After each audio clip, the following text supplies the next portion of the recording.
শ্রী শ্রী গৌর নিত্যানন্দ চরিত শ্রী চৈতন্য ভাগবত মধ্যখণ্ড দ্বাবিংশ অধ্যায় শ্রী সচিমাতার অপরাধ মোচন এবং নিত্যানন্দ প্রভুর গুণকীর্তন। এই অধ্যায়ে বর্ণিত হয়েছে যে অন্যান্য দিনের ন্যায় সেই দিনও মহাপ্রভু শিবাসঙ্গনে বিষ্ণু সিংহাসনে বসে সকলকে অভীষ্ট বর প্রদান করলেন। শিবাস ঠাকুরের নেতৃত্বে সমস্ত বৈষ্ণবগণ সুসীমাতার কৃষ্ণপ্রেম লাভের জন্য প্রার্থনা করলেন। মহাপ্রভু জানালেন, জননীর অদ্বৈত আশ্চর্য প্রভুর নিকটে অপরাধ আছে, তিনি যদি ক্ষমা করেন তাহলে মাতা কৃষ্ণ প্রেম লাভ করবে। ভক্তগণ অদ্বৈত আশ্চর্যের নিকটে গিয়ে বাইরের আয়ের অপরাধ মোচনের প্রস্তাব জানালেন। তারা শ্রবণ করে অদ্বৈত আশ্চর্য প্রভু আয়ের গুণগান করতে করতে আবিষ্ট হলেন। সেই সুযোগে সচিমাতা অদ্বৈত আশ্চর্যের চরণধূলি মস্তকে ধারণ করলেন এবং সাথে সাথে কৃষ্ণ প্রেমে আবিষ্ট হলেন।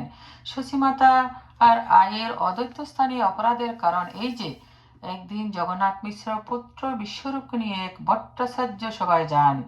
সেখানে শিশু বিশ্বরূপকে পাঠ্য বিষয়ে ভট্টাচার্যগণ প্রশ্ন করলেন।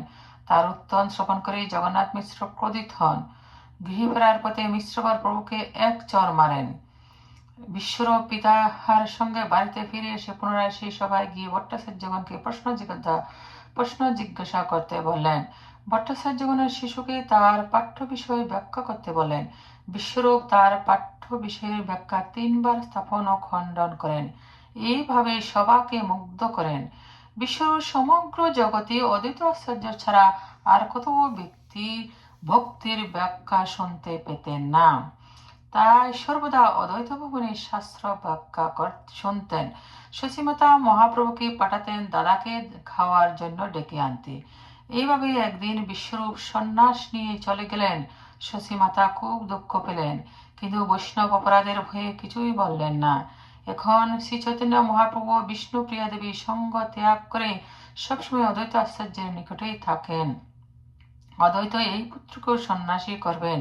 তাই সচিমাতা ক্রোধে বললেন, অদ্বৈত আমার কাছে মায়া বিস্তার করেছেন, আমার শেষ সম্বল এই পুত্রকে নিয়ে নিলেন, এই মতো অপরাধ। তাই মহাপ্রভু জননীকে লক্ষ্য করে সমস্ত বিশ্ববাসীকে বৈষ্ণব অপরাধ থেকে সতর্ক হতে শিক্ষা দিলেন। শ্রী গৌর সুন্দরের জয়গান। জয় জয় গৌরচন্দ্র কৃপার সাগর, জয় শশী জগন্নাথ নন্দন সুন্দর, জয় জয় শশী সুত শ্রীকৃষ্ণ চৈতন্য, কৃষ্ণ নাম দিয়া প্রভু জগৎ কল্য ধন্য। বৈষ্ণব অপরাধের গুরুত্ব প্রদর্শন। হেনমতে নবদ্বীপে প্রভু বিশ্বম্বর, বিহরে সংহতি নিত্যানন্দ গদাধর, বাক্যদণ্ড দেবানন্দ পণ্ডিতের করি, আইলে আপন গরে গৌরাঙ্গ শ্রীহরি। দেবানন্দ পণ্ডিত চলিল নিজ বাসে, দুঃখ পাইলেন নিজ দুষ্ট সঙ্গ দোষে। দেবানন্দ হেন সাধু চৈতন্যের ঠাই, সম্মুখ হইতে যোগ্য নহিল তথায়।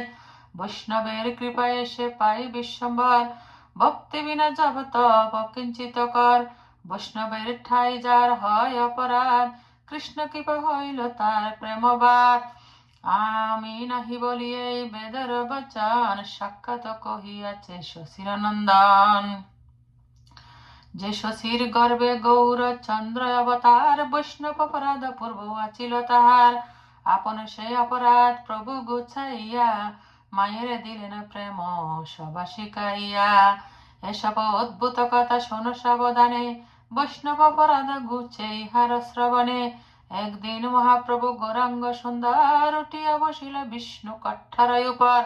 নিজ মুক্তিশীলা সব করি নিজ কোলে, আপন প্রকাশে গৌর চন্দ্র কৌতূহলে। মই কলিযুগে কৃষ্ণ মই নারায়ণ, মই রাম রূপে কল্য সাগর বন্দন। সুতিয়া আসিল ক্ষীর সাগর ভিতরে, মন নিদ্রা ভাঙ্গিল নারার হুঙ্কারে।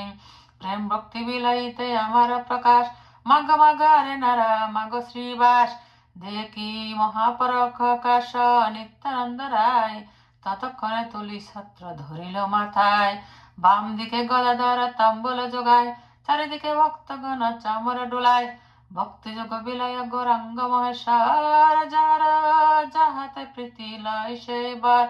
কেহ বল মোর বা বড় দুষ্টমতি, তার চিত্তে ভালো হইলে মোর অব্যাহতি।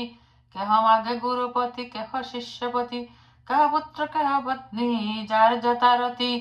ভক্ত বাক্য সত্যকারী প্রভু বিশ্বম্বর হাসিয়া সবারে দিলা প্রেম ভক্তিবর। মহাশয় শ্রীবাস বলেন অগোসাই, আইরে দেয়াব প্রেম এই সবে চাই। প্রভু বলে ইহানা বলিবে শ্রীবাস, তারে নাহি দিমু প্রেম ভক্তির বিলাস। বৈষ্ণবের ঠায় তান আছে অপরাধ, এত তান হইল প্রেম ভক্তিবাদ। মহাভক্তা শ্রীনিবাস বলে আর বার একতার, প্রভু দেহ ত্যাগ শেষবার।